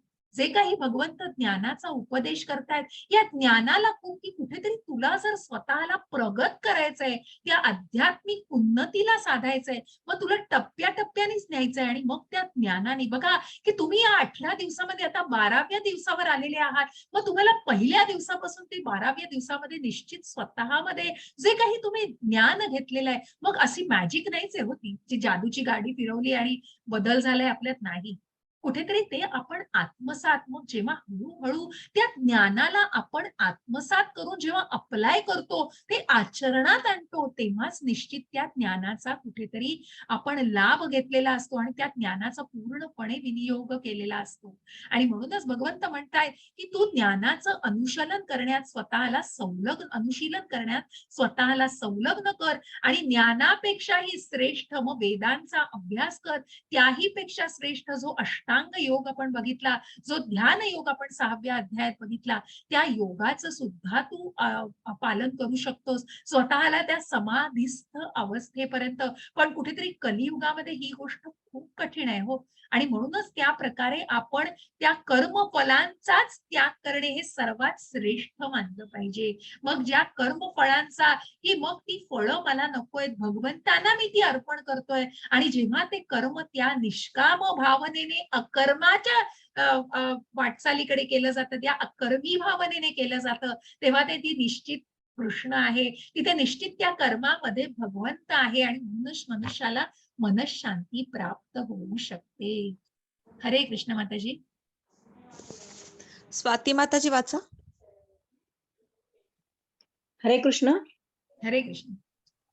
जो जीवांचा द्वेष करीत नाही आणि सर्व जीवांचा सुहृदय मित्र आहे, जो मिथ्या अहंकारापासून मुक्त आहे आणि स्वतःला स्वामी समजत नाही, जो सुखदुःखामध्ये समभाव राखतो, जो क्षमाशील, सदैव तृप्त, आत्मसंयमी आहे आणि आपले मन व बुद्धी माझ्यावर स्थिर करून जो दृढ निश्चयाने भक्तीमध्ये संलग्न झालेला आहे, तो मला अत्यंत प्रिय आहे. हरे कृष्ण माता. हरे कृष्ण. बघा, जो जीवांचा द्वेष करीत नाही, द्वेष बघा, हा मत्सर द्वेष याचा आधीही उल्लेख केलाय जेव्हा शिशुपालाचा उल्लेख झाला होता, की कुठेतरी हा जो मत्सरी भावना आहे ती मुळापासूनच उखडून टाकली पाहिजे. कारण म्हणूनच इस्कॉनचा जो मुख्य रूल, हे जे 4 रूल आहेत, ज्याच्यामध्ये मांसाहार करू नका, जुगार खेळू नका, मद्यपान करू नका आणि परस्त्रीशी संबंध ठेवू नका, हे जे काही नियम सांगितले जातात त्या प्रकारे ज्या प्रत्येकाला कुठेतरी सिग्निफिकन्स आहे आणि प्रत्येकाला त्या त्या इच्छांशी कुठेतरी रिलेट केलं जातं आणि त्याचपैकी मांसाहार करणं हे कुठेतरी मत्सरी भावनेशी रिलेट केलं गेलंय. कारण मग स्वतःच्या स्वार्थासाठी त्या जीवाचा दुसऱ्या जीवाला कुठेतरी मत्सरी भावनेने बघितलं जातं, की मला उपभोगायचंय त्याला, तो जीव जगतोय कशाला, मी त्याला मारून खाऊ शकतो. आणि ही जी भावना आहे ही अत्यंत वाईट भावना आहे आणि म्हणूनच कुठेतरी इस्कॉनला या भावनेला कुठेतरी इस्कॉननी निश्चितच निषिद्ध मानले, कुठेतरी या ज्या कृत्याला निषिद्ध मानलेलं आहे आणि म्हणूनच तो मांसाहार टाळणं हे अत्यंत आवश्यक आणि योग्य आहे. आणि म्हणूनच तिथे द्वेष करीत नाही, की ही एन्वी, हा द्वेष मनातनं कुठेतरी उकडून काढून टाकला पाहिजे. आणि जो भगवंतांविषयी, मग म्हणूनच अर्जुनाला जेव्हा भगवंतांनी सांगितलं की तू माझा द्वेष करत नाही, जे राजगुह्य ज्ञान भगवंत सांगत होते अर्जुनाला, की तुला हे राजगुह्य जे ज्ञानांचा राजा आहे असं ज्ञान मी तुला देतोय, कारण तू कधीही माझा मत्सर करत नाहीस. मग हे जे तर्कवादी लोक आहेत आणि ज्या मायावादी लोकांमध्ये की जे भगवंतांचा सुद्धा द्वेष करतायत आणि भगवंतांना सुद्धा त्या जागी बघतायत, ते किती चुकीची भावना आहे. आणि म्हणूनच त्या द्वेषी भावनेला कुठेतरी उखडूनच टाकलं पाहिजे. ते कुठल्याही भक्ती सेवेमध्ये परिवर्तित होऊ शकत नाही. आणि म्हणूनच तू सर्व जीवांचा सुहृद मित्र आहे, जो मिथ्य अहंकारापासून मुक्त आहे, स्वतःला स्वामी समजत नाही, मी डुअर आहे, मी हे केलंय, मी हे केलंय. नाही, तो भगवंतांना स्मरतोय, भगवंतांना कृतज्ञपणे व्यक्त करतोय भगवंतांची कृतज्ञता. आणि जो सुखदुःखांमध्ये समभाव राखतोय, जो अत्यंत सुखामध्ये हर्षोल्लासित पण होत नाहीये आणि अगदी दुःखामध्ये स्वतःला कुठेतरी त्या दरीतही दुःखाच्या कोसळत नाही, घेऊन कोसळत नाहीये, अशा प्रकारे कुठेतरी बॅलन्स राखतोय, कुठेतरी स्थिरता आणतोय स्वतःमध्ये, कुठेतरी तो समभाव राखतोय, जो क्षमाशील आहे, सदैव तृप्त, आत्मसंयमी आहे, आपलं मन आणि बुद्धी माझ्यावर स्थिर करून जो दृढ निश्चयाने भक्ती मार्गामध्ये संलग्न होतो आहे, तो भक्त मला अत्यंत. सुदाम्याची ही कथा आहे बघा, की ज्या सुदाम्याला मग ज्याने आयुष्यभर भगवंतांचं नामस्मरण केलं, ज्या सुहृद मित्र बघा, आणि म्हणूनच भगवंतांनी सुद्धा तीच मित्रता त्याच्या बरोबर प्रकट केलेली आहे, की प्रत्यक्ष भगवंत पाय धुतायत हो आपल्या मित्राचे, की जिथे सुदामा त्यांच्या घरी आलेले आहेत आणि सुदामा जरी एक किरकोळ ब्राह्मण असला आणि त्यांचा मित्र असला तरी त्यांनी त्याप्रमाणे त्याला जे काही वागणूक दिली आहे, की आपला सुहृद मित्र आहे, तो अत्यंत जीवाभावाचा मित्र आहे आणि त्याला न मागताच भगवंतांनी जे काही आहे ते दिलेलं आहे. अशा प्रकारे या बिल्वमंगल ठाकूरांची पण मी तुम्हाला कथा सांगणार आहे, पुढे जाऊन आपल्याला ऐकायचंय. हरे कृष्ण माताजी. हरे कृष्ण माताजी. ज्याच्यामुळे कोणीही उद्विग्न होत नाही आणि जो इतर कुणामुळे उद्विग्न होत नाही, जो हर्ष आणि दुःख, भय आणि चिंता यामध्ये समभाव राखतो, तो मला अत्यंत प्रिय आहे. हरे कृष्ण माताजी. हरे कृष्ण. मग या 12व्या अध्यायामध्ये पुष्कळ ज्या भक्तांच्या कथा, की मग जे भक्ती सेवेमध्ये इतके दृढ आहेत, ज्या चैतन्य महाप्रभूंच्या काळामध्ये मी तुम्हाला अनेक गोस्वामींबद्दल बऱ्याच वेळेला उल्लेख करते, सनातन गोस्वामी, जीव गोस्वामी, ज्यांनी नेक्टर ऑफ इन्स्ट्रक्शन सगळं लिहिलंय, अशा या उपदेशामृत आहे, नंतर भक्ती सिंधू चरितामृत, असं जे प्रत्येकामध्ये या सगळ्याचा उल्लेख, मग भगवद्गीतेच्या पुढे जाऊन सगळ्यामध्ये हाच उल्लेख केलेला आहे. आणि जो भक्तीचा मग नेक्टर ऑफ डिव्होशन तर इतकं सुंदर आहे, की ज्याच्यामध्ये त्या अवीट भक्तीविषयी मग इतकं अजून विश्लेषण करून सांगितलंय, की तुम्हाला ते वाचणं तर अतिशय खूप सुंदर, म्हणजे जो जो एक शुद्ध भक्त आणि ज्याला या आध्यात्मिक मार्गावरती आनंद मिळतोय, तो निश्चितच त्याचा आनंद घेऊ शकेल. आणि म्हणूनच जो जो कोणी उद्विग्न होत नाहीये, जो राग येऊन किंवा एखाद्या गोष्टीने स्वतःला अगदी काय म्हणतात ना त्याला क्रोधित होऊन आणि सगळ्या गोष्टींचा एकदम काय म्हणतात रिॲक्ट व्हायला आपण म्हणतो ना इमिजिएट रिॲक्ट होत नाही आणि कोणीतरी एकदम स्वतःला इतरांमुळे इतर कोणामुळे उद्विग्न होत नाही की जो समभाव राखतो आहे. कारण कुठेतरी एकदमही हर्षोल्लासित आहे आणि एकदमही उद्विग्न किंवा एकदमही दुःखी होत नाहीये. अशा प्रकारे स्वतःला समभाव राखतो आहे, क्रोधित होत नाही, त्या क्रोधाला कुठेतरी आवर घालतोय. हर्ष आणि दुःख, भय, चिंता यामध्ये समभाव राखतो आहे. हर्ष आणि दुःख, भय आणि चिंता या सगळ्यांमध्ये मग भय कशाचं, चिंता कशाची आणि या सगळ्यांमध्ये कुठेतरी त्यांनी स्थैर्य आणण्याचा प्रयत्न केलाय. आणि म्हणूनच असा भक्त ज्यांनी स्वतःला त्या अनन्य भक्तीमध्ये, ज्या शुद्ध भक्तीमध्ये आणलेलं आहे, अशाच एका भक्ताची कथा चित्रकेतू महाराजांची कथा आपण ऐकतोय. ज्या चित्रामध्ये तुम्हाला दिसतंय तिथे आकाशामध्ये चित्रकेतू महाराज आहेत आणि इथे शिव भागवतांची म्हणजे भगवंतांची स्तुती ऐकवत आहेत आणि नारद मुनी बसलेले आहेत, व्यास मुनी बसलेले आहेत, अनेक ऋषी पण तिथे आलेले आहेत आणि तिथे शिव आणि तिथे सती माता ही शिवांच्या मांडीवर बसलेली आहेत. परंतु कोणाचंही त्या शुद्ध भक्तांचं त्याकडे लक्ष नाही, कारण ते देहधारी भावनेमध्ये नाहीच आहेत. ते सर्वजण आत्मसाक्षात्कारी आणि आत्मधारी भावनेमध्ये आहेत आणि म्हणूनच त्या सर्वांचं कुणाचं लक्ष पण नाहीये त्या गोष्टीकडे. आणि परंतु मग त्या अवकाशातनं असेच एक शुद्ध भक्त जात आहेत, चित्रकेतू महाराज. ते सुद्धा कुठेतरी भगवंतांची स्तुती तिथून जेव्हा भगवंत ऐकतात, कानावर पडते, तेव्हा ते तिथे थांबतात आणि थांबून ते शिवांकडे त्या अर्थाने कुठेतरी हसतात आणि एक स्माईल देतात आणि ते हसतात. तेव्हा त्या सती मातेला मात्र कुठेतरी राग येतो त्या गोष्टीचा, कारण तिला कुठेतरी वाटतं की मग आपल्याला बघून चित्रकेतू महाराज पुढे हसलेले आहेत आणि तिचा अपमान केलेला आहे आणि म्हणूनच कुठेतरी सती माता त्यांना शाप देते आणि वृत्तासूर की त्यांना आसुरीची अशी जन्म मिळेल अशा प्रकारे त्यांना शाप दिला जातो आणि मग त्या शापालाही ते टाळत नाहीत. कारण चित्रकेतू महाराज की जो शुद्ध भक्त आहे, ज्याने स्वतःला, ज्या नारद मुनींचं सुद्धा उदाहरण आपण घेऊ पुढे जाऊन की ज्यांनी जो काही त्यांना शाप मिळालाय त्याचं सुद्धा वरदान म्हणून स्वीकार केलेला आहे. आणि म्हणूनच अशा या शुद्ध भक्तांना आपल्याला कुठेतरी जाणायचंय आणि या शुद्ध भक्तीमध्ये ते इतके रममाण कशा प्रकारे असतात की मग त्या शुद्ध भक्तीमध्ये ते भगवंतांशी संबंध प्रस्थापित करून कुठेतरी स्वतःला त्या भक्ती मार्गावरती प्रगत करत असतात. हरे कृष्ण. हरे कृष्ण माताजी. सरिता माताजी वाचा.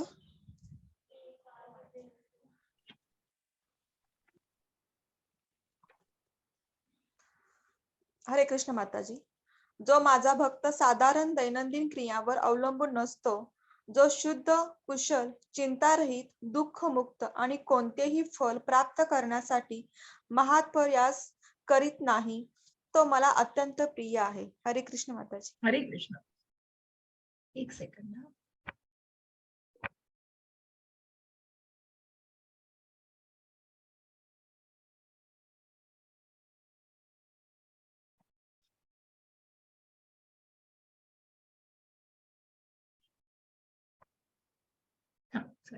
आणि म्हणूनच जो माझा भक्त साधारण दैनंदिन क्रियांवर, मग बघा याच्यातनं तुम्ही जाणा की एखादा शुद्ध भक्त की ज्या दैनंदिन क्रियांवर त्याचं कुठलंही अवलंबून नसतो, जो शुद्ध, कुशल, चिंतारहित, दुःखमुक्त कोणतेही फळ प्राप्त करण्यासाठी मग त्या भौतिक जगामध्ये त्या बंधनांमध्ये तो अडकलेला नसतो. कुठेतरी त्या फळांची प्राप्ती, मला हे हवंय म्हणून मी हे करणार आहे.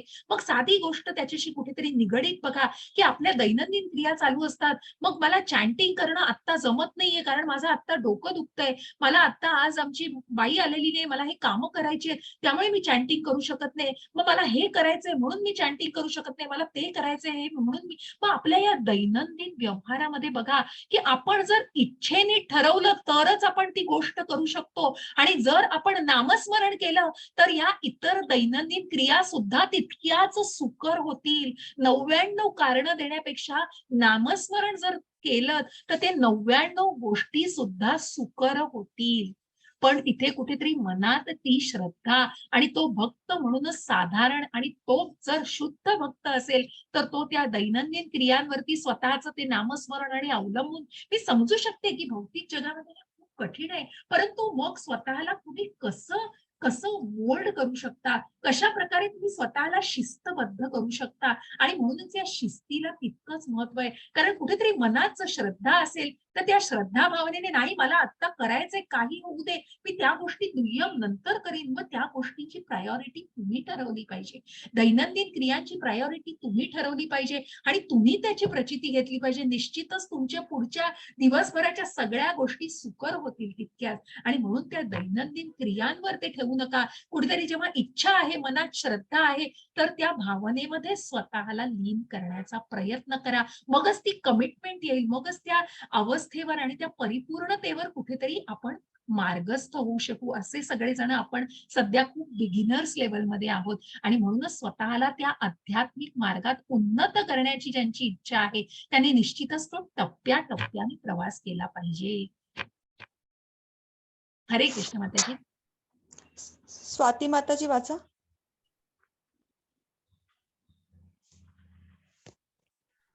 हरे कृष्ण माताजी. हरे जो कृष्ण. स्लाइड आली नाहीये. नाही आली अजून. 12.17. हा आली. आली. जो हर्षितही होत नाही किंवा दुःखही करत नाही, शोकही करीत नाही किंवा आकांक्षाही करीत नाही, आणि ज्याचे शुभाशुभ गोष्टीचा त्याग केला आहे, असा भक्त मला अत्यंत प्रिय आहे. हरे कृष्ण माताजी. हरे कृष्ण.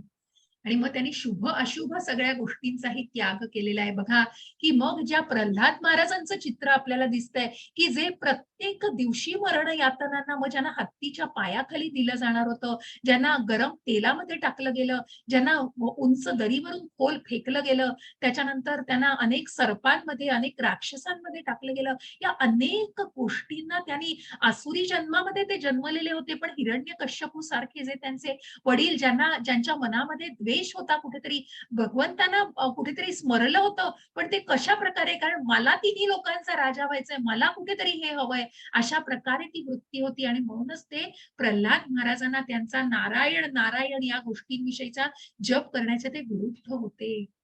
आणि म्हणून त्याला प्रत्येक दिवशी त्या यातनांमध्ये जावं लागलं होतं. परंतु कशा प्रकारे ते स्थिताधीर मुनी होते, ज्यांनी स्वतःला कुठेतरी त्या गोष्टीमध्ये बॅलन्स केलेलं होतं, आपली दृढता ठेवलेली होती, श्रद्धा मनामध्ये दृढ होती की भगवंत आहेत, माझं रक्षण करणार आहे. आणि म्हणूनच तितक्या त्या शुद्ध भक्ताचं भगवंत निश्चितच रक्षण करत होतो.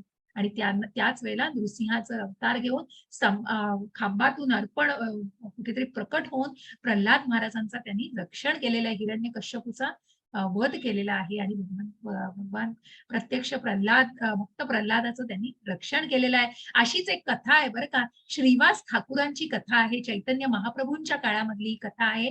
त्यामध्ये श्रीवास ठाकूर हे अत्यंत निकट भक्त होते, अत्यंत उच्च भक्त, चैतन्य महाप्रभूंचे निकटवासी असे, त्यांच्या खूप जवळच्या लोकांमधले सगळे होते. आणि अशा या चैतन्य महाप्रभू श्रीवास ठाकूरांकडे कीर्तनाला जात असत.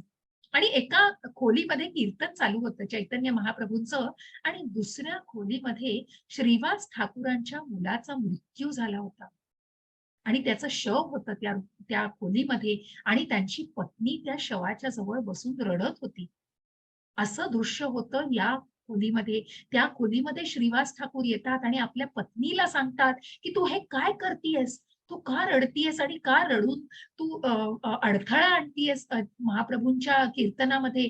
तू जर अजून रडलीस तर बघ तू. आणि ते तिला न रडायला सांगतात, कारण हे देहभाव, हा देह कुठेतरी जाणारच आहे. जो आत्मसाक्षात्कारी भावनेमध्ये असतो बघा, की हा देहाचा कुठेतरी त्याग होणारच आहे आणि तो आत्मा दुसऱ्या देहाचा कुठेतरी दुसऱ्या देहाचा स्वीकार करणार आहे, अशा या आत्मसाक्षात्कारी भावनेमध्ये तो शुद्ध भक्त होता. आणि म्हणून हे होणारच आहे ज्याची त्याला कल्पना असते. तेव्हा ते म्हणतात की मग तू का रडतीयस, तू जर अजून रडून जर तू अडथळा आणलास कीर्तनामध्ये महाप्रभूंच्या, तर तुला या शवाबरोबर अजून एक शव बघायला लागेल आणि ते तुझ्या नवऱ्याचं शव असेल. अशी ते कुठेतरी अशा प्रकारे ते आपल्या पत्नीशी संवाद करतात. आणि मग पुन्हा ते त्या खोलीमधून चैतन्य महाप्रभूंच्या खोलीमध्ये जातात. तिथे आल्यानंतर कीर्तन चालू असतं प्रभूंचं, आणि महाप्रभू कीर्तन करत असताना श्रीवास ठाकूरांना म्हणतात की सगळं ठीक आहे ना. श्रीवास ठाकूर म्हणतात हो ठीक आहे. थोडा वेळ होतो, चैतन्य महाप्रभू पुन्हा तोच प्रश्न श्रीवास ठाकूरांना विचारतात, की माझ्या नामस्मरणामध्ये, माझ्या कीर्तनामध्ये मला चव येत नाहीये. माझ्या कीर्तनाची चव कुठेतरी गेलीये, तर तू काय झालंय ते मला सांग. मग मात्र न राहून श्रीवास ठाकूर सांगतात आणि मग प्रत्यक्ष महाप्रभूच मग त्या काय झालं आहे त्या त्यांच्या चेहऱ्यावरनं जेव्हा ओळखतात, तेव्हा ते तडक दुसऱ्या खोलीमध्ये जातात आणि जेव्हा ते दृश्य बघतात, तेव्हा ते श्रीवास ठाकूरांना म्हणतात, "हे काय केलंस तू? की तुझ्या मुलाचा मृत्यू झालेला आहे आणि तू मला काही सांगितलं नाहीस हे." ते म्हणतात, "भगवंता, माझी माझी थट्टा करू नका. तुम्ही प्रत्यक्ष कृष्ण आहात. जिथे कृष्ण आहे तिथे काही अशुभ होऊच शकत नाही. आणि म्हणून इथे काहीच अशुभ घडलेलं नाहीये." आणि हे जेव्हा चैतन्य महाप्रभू ऐकतात, तेव्हा ते श्रीवास ठाकूरांना आपल्या अक्षरशः त्यांची गळाभेट घेतात आणि त्यांना जवळ आलिंगन देतात त्यांना. आणि ते म्हणतात, "आजपासून मी खरोखर तुझा माणूस." मी श्रीवास ठाकूरास जे इंग्लिशमध्ये त्यांनी लिहिलंय, श्रीवास ठाकूर मॅन, की मी तुझ्यासाठी आहे आजपासून, की मला खरोखर हा प्रिय आहेस तू भक्त, की ही तुझी भावना काय, की प्रसन्न होतात महाप्रभू. आणि मग ते प्रसन्न झाल्यानंतर जिथे भगवंत प्रत्यक्ष असो, भगवंतांचाच अवतार, मग ते त्यांच्या मुलाला पुन्हा जीव देतात, त्यांच्यामध्ये प्राण आणतात आणि त्यांची पत्नी जी कुठेतरी खूप अगतिक झालेली असते, त्या पत्नी सुद्धा कुठेतरी भावनेवर येते आणि कुठेतरी त्या जेव्हा आपल्या मुलाला बघते, पण तो मुलगा उठल्यावर काय सांगतो, जो सगळीच बघा कसे सगळे भक्तीमध्ये इतके लीन, की तुम्ही मला का परत आणलात? मी कुठेतरी तुमच्याच मार्गावरती, तुमच्या धामाच्याच मार्गावरती होतो. अशा प्रकारे बघा तो मुलगाही बोलतो आणि या सगळ्याचा किती की इति शुद्ध भक्तीमध्ये ज्या शुभ अशुभ गोष्टींविषयी सुद्धा ज्यांना चाड नाहीये, अशा श्रीवास ठाकूरांबद्दल हे कथन केलेलं आहे आणि अशी ही कथा आहे. मग या शुद्ध भक्ताला जाणायचंय कुठेतरी आपल्याला. हरे कृष्ण माताजी. थोडं एक 5 मिनिटं आहे, अध्याय संपतोच आहे. 20. हरे कृष्ण माताजी. हरे कृष्ण. स्वाती माताजी वाचताय? हरे कृष्ण स्वाती माताजी. नाही आहे. बाकी कोणी आहे का? त्यांनी हँड रेज केले असतील, करा माताजी त्यांना. हो माताजी. माधवी माताजी, कोणी असेल सांगा.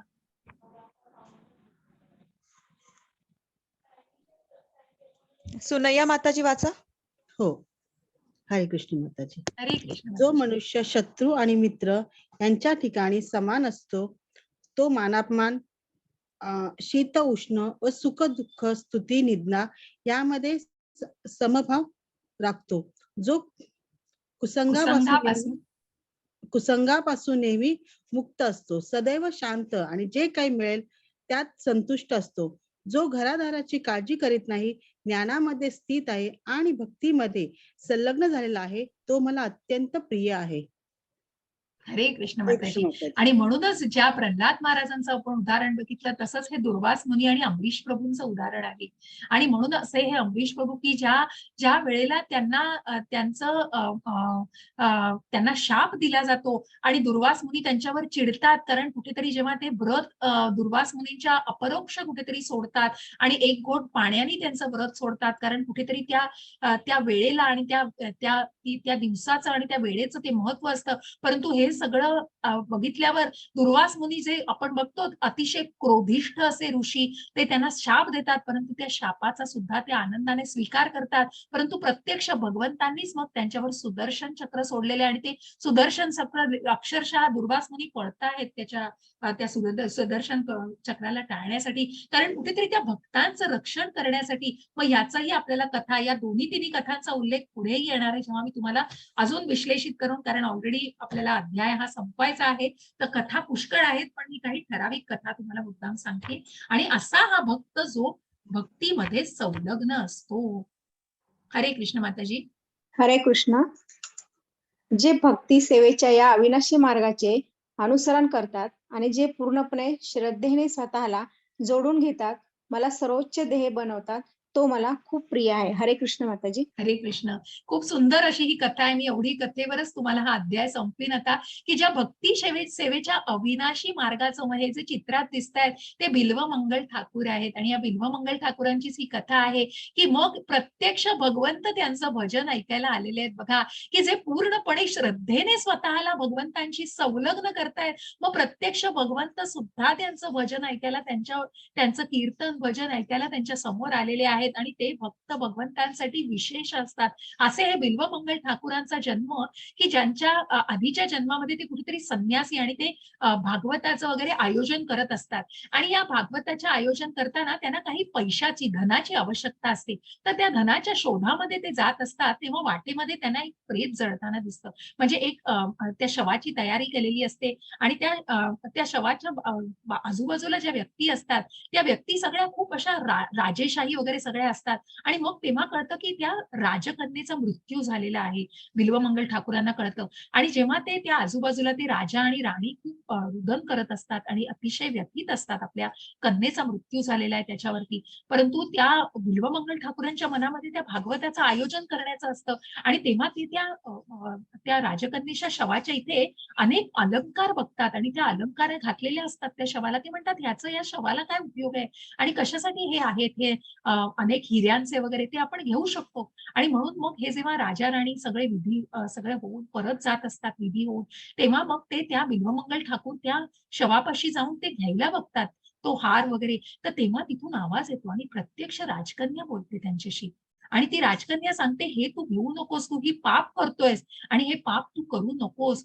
तू माझ्या वडिलांकडे जा, तुला ते निश्चित धन देतील. तेव्हा बिल्वमंगल ठाकूर खूप आश्चर्यचकित होतात, परंतु त्यांना कुठेतरी उपरत येऊन त्यांना ते जे काही त्यांना सांगितलं जातं त्या राजकन्येच्या तोंडून ते निश्चित ते ऐकून पुन्हा त्यांच्या राजाकडे जातात आणि त्यांच्याकडून धन घेतात. परंतु ते धनही सगळं संपतं आणि मग ते संपल्यानंतर पुन्हाही त्यांना गरज भासते. मग ते गरज भासल्यावर पुन्हा तिथेच जातात आणि त्या शवाच्या इथून तो जो काही हिऱ्यांचा हार वगैरे असतो ते तिथून उचलतात. पण ती ती राजकन्या मात्र तेव्हा ती त्यांना शाप देते आणि तेव्हा ती शाप देते त्या शवाच्या तिथूनच त्यांना आवाज येतो आणि ती राजकन्याच बोलत असते, की मग तुम्ही हे अत्यंत चूक करताय आणि तुम्हाला मोक्ष मिळण्यासाठी अजून जन्म घ्यायला लागेल. म्हणजे तुम्हाला जरी तुम्ही या भागवताची सगळी हे करत असाल, संन्यासी असाल, सगळं असाल, तरी तुम्हाला पुन्हा जन्म घ्यायला लागेल. तुम्हाला मोक्ष मिळवण्यासाठी आणि हा तिला शाप दिला जातो तिच्याकडनं. कारण हे जे काही तू चांगल्या कारणासाठी जरी करत असशील, तरी ते तू चूक करतो आहेस. आणि बिल्वमंगल ठाकूर काही न जुमानता तिथून त्या संन्याशीच्या जन्मामध्ये ते तिथून जातात आणि त्या सगळ्या भागवताचं आयोजन करतात आणि सगळं होतात. त्यांचा मृत्यू होतो त्या जन्मामध्ये आणि त्यांना पुनर्जन्म घेतात. त्या जन्मामध्ये ते बिल्वमंगल ठाकूर मग त्या जन्मामध्ये ते कुठेतरी स्त्रीगमन करत असतात. आणि मग बघा, की त्या स्त्रीगमन करण्यामध्ये मग त्या अनेक जन्म ती जी राजकन्या असते ती सुद्धा कुठेतरी ज्या चिंतामणी नावाच्या एका स्त्रीचा जन्म घेते आणि ती सुद्धा पुन्हा पुनर्जन्म घेते. मग कशा प्रकारे त्यांचं जे कर्म त्यांनी केलेलं असतं आणि तिचा शाप असतो. मग बिल्वमंगल ठाकूर स्त्रीगमन करत असतात म्हणजे काय, तर वेश्यांकडे जात असतात आणि हा त्यांना नाद असतो. आणि म्हणून त्यांचे वडील असतात त्या जन्मामध्ये, तेव्हा त्या सगळ्या या स्वतःच्या दिनचर्या आणि सगळ्या गोष्टी पार पाडत असतात आणि प्रत्येक वेळी त्यांना ती एक छंद असतो तो. परंतु एकदा त्यांच्या वडिलांचं निधन होतं आणि ते श्राद्ध वगैरे त्यांचे विधी असतात. तर त्या ज्या स्त्रीकडे हे नेहमी जात असतात, तेव्हा त्या स्त्रीकडे जाण्याचा तो इतका त्यांना कुठेतरी आटोकाट प्रयत्न असतो, की मग ते श्राद्ध विधी सुद्धा बराबर उरकायला सांगतात आणि त्या स्त्रीकडे, कारण अत्यंत पाऊस पडत असतो, पण त्या पावसामध्ये सुद्धा त्या स्त्रीकडे जाण्याची त्यांची ती वासना, इच्छा इतकी दाट असते, की त्यांना ते जायचंच असतं. आणि म्हणून त्या भर पावसातून सुद्धा ते कुठेतरी त्या नदीच्या प्रवाहातून मग त्यांना ओळखा वाटतो, पण खरं ते प्रेत असतं एक आणि त्या शवाचं कुठेतरी मदत घेऊन ती नदी ओलांडतात आणि मग ती वरती त्या कोठीवर राहत असते. ती स्त्री जी असते त्या कोठीमध्ये चढताना कुठेतरी मग त्या सापाचा आधार घेतात. त्याचीही त्यांना शुद्ध नसते, कारण त्या वासनेमध्ये, त्या इच्छेमध्ये ते इतके असतात. आणि मग तेव्हा ते जेव्हा जातात त्या स्त्रीकडे, तेव्हा त्या स्त्री जोरजोरात दरवाजा ठोठावतात आणि ठोठावल्यावर ती स्त्री दार उघडते. ती म्हणते, तुम्ही कसे काय आज आलात? मला वाटलं एवढा भर पाऊस पडतोय तर तुम्ही आज येऊ शकणार नाही. तर मी असं करून आलो सगळं आणि मी तुझ्या भेटीसाठी हे आलो. मी अगदी आसुसलो होतो तुला भेटायला आणि मी हे सगळं करून, माझ्या वडिलांचं निधन झालं, त्यांचं श्राद्ध उरकून मी पटपट आलो आहे तुझ्यासाठी. हे सगळं जेव्हा ती स्त्री ऐकते, तेव्हा ती म्हणते, की हेच जर तुम्ही सगळं इतकं जर तुम्ही भगवंतांना प्राप्त करण्यासाठी केलं, तर तुम्ही काय करू शकाल आणि तुम्ही कुठल्या मार्गावरती असाल? खडबडून जागे होतात तेव्हा बिल्वमंगल ठाकूर त्यांच्या तोंडून कुठेतरी ती स्त्रीच बोलत असते आणि ती त्यांना कुठेतरी त्यांच्या ज्या आधीच्या जन्मात त्यांचा स्पिरिच्युअल मास्टर जे त्यांचे आध्यात्मिक गुरु असतात ते कुठेतरी त्यांना जाग करतात आणि बिल्वमंगल ठाकूर खडबडून जागे होतात आणि मग ते तिथेच सगळ्या ज्या काही गोष्टी आहेत तिथून ते पळत सुटतात आणि मग स्वतःला त्या संन्यासाचा वेश धारण करून आणि स्वतःला ऋषिकेशाच्या वृंदावनाच्या मार्गावरती मार्गस्थ करतात. परंतु बघा जसं आपण म्हणतो फॅन बंद केल्यावर फॅन पूर्ण बंद होत नाही, तसं मनातल्या वासना बघा की हळूहळू फॅन जसा बंद होतो तसं तात्पर्य प्रभुपादांनी तात्पर्यात सुद्धा व्यवस्थित छान वर्णन केलंय त्याचं आणि खूप खूप सुरेख प्रकारे वर्णन केलंय की म्हणूनच ती भावना कुठेतरी ती वासना पूर्ण गेली नाही तेव्हा त्या मार्गावरती असताना सुद्धा ते एका ब्राह्मण स्त्रीला ते बघतात आणि त्या ब्राह्मण स्त्रीच्या मागे मागे जातात. मग ते मागे जात असताना कुठेतरी त्यांना त्या स्त्रीच्या मागे जाताना ती स्त्री पण घाबरते आणि पळायला लागते पुढे आणि आपल्या घरामध्ये जाते. परंतु बिल्वमंगल ठाकूर पाठलाग करत त्या स्त्रीच्या घराच्या इथे जातात आणि ते ब्राह्मण तिथे असतात. पण संन्यासाचा वेश धारण केलाय म्हणजे हे कुठेतरी महान व्यक्ती आहे आणि निश्चितच त्यांना काहीतरी काम असेल माझ्याकडे आणि म्हणून मग त्या ब्राह्मण विचारतात, काय महाराज मी काय तुमची सेवा करू? तेव्हा ते म्हणतात, मला तुझ्या पत्नीला भेटायचंय. ती पत्नी घाबरत घाबरत मग ती ब्राह्मण म्हणतात ठीक आहे. ती पत्नी घाबरत घाबरत बाहेर येते. बाहेर आल्यानंतर बिल्वमंगल ठाकूर तिला म्हणतात की कृपया तुमच्या केसातली पिन मला तुम्ही द्या, जो काही आकडा घातलाय. आणि तो आकडा अडकवलेला ती स्त्री जेव्हा देते तेव्हा बिल्वमंगल ठाकूर तो घेतात आणि स्वतःच्या डोळ्यात खुपसतात. आणि म्हणून इथे अंध बिल्वमंगल ठाकूर आपल्याला दिसतायत आणि त्या का ते असं करतात? कारण शुद्ध भक्तीमध्ये मग ते इतकं सर्वोच्च ध्येय बनवलेलं असतं भगवंताला. मग त्याच्यामध्ये स्वतःची इंद्रिय जरी मध्ये आली तरी तो अडथळा सुद्धा ते दूर करतात. आणि म्हणूनच त्या इंद्रियांची सुद्धा तमा बाळगत नाहीत की माझे डोळे आहेत ते. नाही, त्यांनी कुठेतरी चुकीचा मार्ग दाखवलाय, त्यांनी कुठेतरी गैर मार्गावरती त्यांना पुन्हा नेलेलं आहे आणि म्हणूनच त्यांना हीच शिक्षा की त्यांनी त्या डोळ्यांना काढून टाकलं आणि म्हणून ते डोळ्यात खुपसतात आणि त्यांना अंधत्व येतं आणि मग ते स्वतःला इतके भक्तीमध्ये लीन करतात की मग सर्वोच्च ध्येय म्हणजे भगवंत आहेत आणि मग जे भजन कीर्तन करतात तेव्हा निश्चितच भगवंत प्रत्यक्ष मग ज्या सगळ्या आधीच्या त्यांच्या पापकर्मांचा कुठेतरी नाश होतो हो आणि त्या भक्तीमध्ये ते इतके स्वतःला रममाण करतात. हे भक्त भगवंतांना निश्चितच विशेष असतात आणि हे भगवंतांसाठी अत्यंत प्रिय असतात. अशा या भक्तांच्या अनेक कथा आहेत, त्याच्यापैकी आम्ही काही तुम्हाला आज सांगितल्या. कारण खूप सुंदर असं हे अध्याय आहे आणि खूप आवडता अध्याय माझाही. कारण इतक्या भक्तीमध्ये या भक्तीच्या शेवटच्या टप्प्यावर आज आपण आहोत, भक्ती मार्गाच्या शेवटच्या टप्प्यावर. उद्यापासून आपण ज्ञानयोगाला सुरुवात करतो आहोत 13व्या अध्यायाला. इति द्वादशोऽध्याय समाप्तः. जरा 15 मिनिटं मी वरती घेतली पण या कथा इतक्या कुठेतरी खूप सांगायची इच्छा होती आणि म्हणूनच त्या तुमच्या ज्ञानासाठी तुम्हाला सांगितल्या. हरे कृष्ण सगळ्यांना. कुणाला काही प्रश्न आहेत का? हरे कृष्ण माताजी. मग मी ज्या लिंक्स बद्दल सांगितलं त्या व्हॉलेंटियर्सच्या लिंक्स आणि त्या मी तुम्हाला शेअर करेन. ज्यांची इच्छा असेल त्यांनी बघा या प्रकारे डोनेशन ह्या आधीच्या आहेत पण मी तुम्हाला निश्चितच सगळ्या शेअर करेन. लिंक्स ज्या व्हॉलेंटरीजच्या लिंक आहेत त्या जरा आम्ही 1-2 दिवसात करेन. तुम्हाला दुसऱ्या टप्प्यावरची सुद्धा लिंक थोडेच दिवसात मी 1-2 दिवसात देईन. त्यानंतर आज मी एक ग्रुपवर लिंक टाकली की ज्याच्यामध्ये स्वाती माताजी तुम्ही विचारलेला ना तुम्हाला एकादशीला तुम्हाला श्लोक म्हणायचे आहेत तर तुम्हाला आजची ही ऑक्टोबरची लिंक मी टाकली आहे. त्या ऑक्टोबरच्या लिंक मध्ये तुम्हाला सगळी माहिती मिळेल आणि त्याप्रमाणे तुम्ही एकादशीसाठी श्लोक म्हणायची इच्छा त्याच्यात हे करू शकता, फॉर्म भरू शकता माताजी. ठीक आहे. हरे कृष्ण स्वाती माताजी. मला वाटतं त्या बहुतेक त्यांचं कनेक्शन जात आहे का माहिती. त्यांनी बहुतेक लिव्ह झालं वाटतं माताजी. हॅलो. हा स्वाती माताजी. हरे कृष्ण. माताजी तो फॉर्म मी टाकलाय अनम्यूटच आहे, मी म्यूटच आहे, पण अनम्यूटच तुमचा आवाज नाही येते माताजी. तुमचा आवाज मघाशी पण आला नाही. तुम्हाला प्राची माताजींनी 1दा-2दा वाचायला सांगितलं तेव्हा पण मला वाटतं काहीतरी टेक्निकल इश्यू, नेटचा इश्यू असेल माताजी. आता येतोय तर का? हरकत नाही. मी हो आता येतोय. तुम्हाला ऑक्टोबरची मग ज्यांना इच्छा असेल ना श्लोक वाचायची तर तुम्ही तो फॉर्म भरा माताजी. मी आज लिंक शेअर केली हो हो ग्रुपवर. हो, ठीक आहे? बघितलं मी बघितलं. ओके. हो हो. हरे चालेल. कृष्ण. कोणाला हरे काही कृष्ण. प्रश्न आहेत माताजी? कोणी हँड रेज केलेत त्यांना प्रश्न आहेत का? माधवी माताजी विचारा. हरे कृष्ण माताजी. हरे कृष्ण माताजी. ते 12.16 मध्ये सांगितलं ना माताजी, हा. काही इच्छा ठेवून कमिटमेंट करून काम केलं पाहिजे तेव्हा इच्छा पूर्ण होतात. बरोबर म्हणजे इच्छा ठेवली तर त्या पूर्ण होणार, बरोबर बरोबर ना? बरोबर मग ते इच्छा आले की मग ते सकाम कर्म होणार आणि अगोदर काय सांगितलेलं की निष्काम कर्म कर, असं पण माताजी भगवंतांनी सांगितलं. हो हो बघा हा समजून घ्या मग माताजी, मी इच्छा म्हणजे कुठली सांगितली बघा. त्याचं नीट लक्षात घ्या की इच्छा आहे तिथे मार्ग आहे.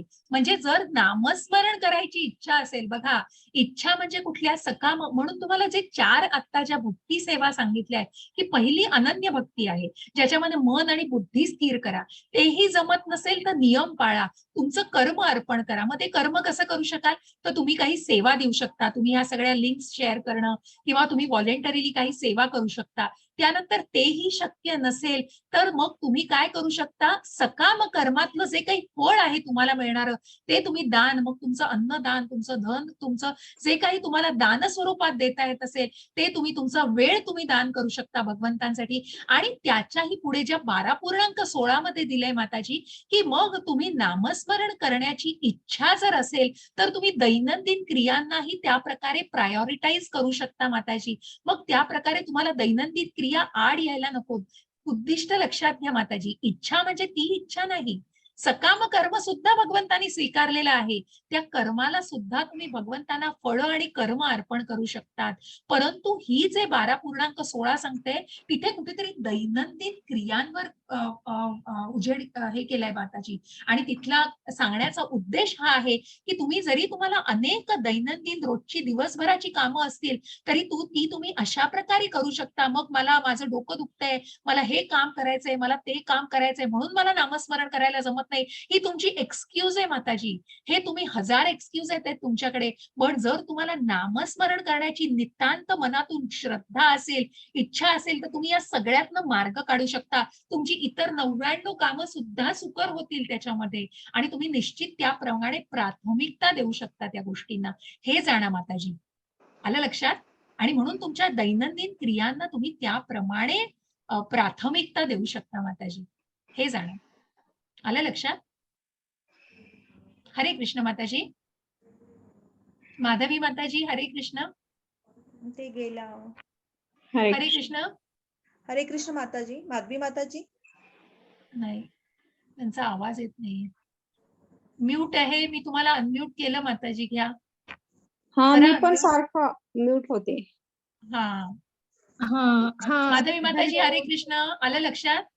हा हा माताजी, आलं लक्षात ते पण आपण आता नेहमी जे काही करतो ना, आता दररोजच्या दैनंदिन म्हणजे व्यवसाय असेल, नोकरी असेल, तर त्याच्यात कधी कधी असे प्रसंग पण येतात की समोरच्याला ना खोटं सांगावं लागतं आणि आपलं म्हणजे काहीतरी असतं, म्हणजे आपली इच्छा असतेच ना, म्हणजे आपलं चांगलं व्हावं ह्याच्यासाठी. मग ते खोटं बोललं ना तर ते माझ्या मनाला खात राहतं, पण मला कळतं, पण ते बोलणं आवश्यक असतं. मग माझं खूप म्हणजे हे होतं, आता काय सांगू. डिस्टर्ब होत. कसं आहे हा बघा माताजी, समजू शकते मी, तुमचा मेसेज पोहोचला माझ्यापर्यंत.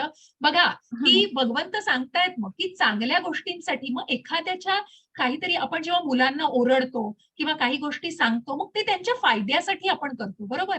आणि काही गोष्टी आपल्याला इलाज नसला तरी आपल्या मनावर दगड ठेवून आपण त्या गोष्टी करतो. मग खोटं बोलणं ही गोष्ट चुकीची आहे निश्चित, पण त्या त्या सिच्युएशन मध्ये तुम्ही नक्की ती गोष्ट कशी हाताळताय माताजी. जर एखाद्या चांगल्या गोष्टीसाठी तुम्ही ते काही ठराविक मग खूप खूप छोट्या स्वरूपावर तुम्ही ते करत असाल तर ते तुम्ही जाणणं आणि त्यासाठी तुमचं मनसामर्थ्य माताजी. आपल्याला हे जे कुठेतरी द्विधा मनस्थिती होते, आपलं मन आपल्याला खातं, मग या सगळ्या गोष्टींसाठी तुम्हाला नामस्मरण निश्चित मदत करेन माताजी.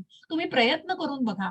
तुम्ही जेव्हा हा नामस्मरणावरती भर द्याल तेव्हा तुम्हाला या गोष्टींची सुद्धा गरज भासणार नाही माताजी. कुठेतरी आपण निर्णायक तत्वाला येतो, कुठेतरी आपल्यामध्ये ती निर्णय क्षमता वाढते आणि कुठेतरी ती दृढता वाढते माताजी.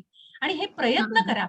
प्रयत्न करणं माताजी, आपण सगळे या भौतिक जगात आहोत हो, या सगळ्या आपण ना सगळ्या व्याधींनी, सगळ्या या गोष्टींनी आपण बांधले गेलेलो आहोत, परंतु तेच आपल्याला भगवंत या उपदेशातून सांगतायत की कशा प्रकारे तुला भौतिक जगामध्ये जगायचंय.